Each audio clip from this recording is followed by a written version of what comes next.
Hi, I'm Paul Coleridge of Coleridge Construction. Thanks for coming here. This is our renovation calculator that we built so that you can figure out how much it's going to cost. It's the first and one of the biggest questions that we get asked all the time. How much is our renovation going to cost? And this is our best calculator to figure out and help you decide what it's going to cost to do any of the work in your house.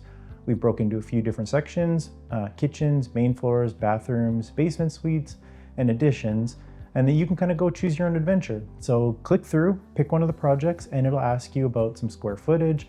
It'll ask you what type of finishes you want, whether you want custom, semi-custom, whether you want cost-effective, or whether you want really, really nice. It'll go through and ask you, are you moving walls?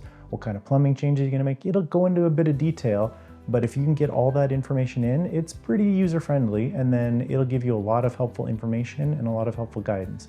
Once you click submit, I'll get an email address from you, but it'll come right directly to your inbox, and then you'll have it and you can kind of choose your own adventure again. You can go and edit and play around with the email. You can go figure out what kind of costs are going to be associated with the project that you have in mind. It is preliminary. We haven't met. I haven't seen your house. We don't know the exact details, but it should be pretty helpful and informative so you can have some conversations with your family and figure out what's going to work for you. At the end of the day, you can play around with it, have some fun, and figure out if this is something that's going to work for you. And if you'd like to renovate, I'd love to book a phone call. I'd love to chat and meet and see where it goes from there.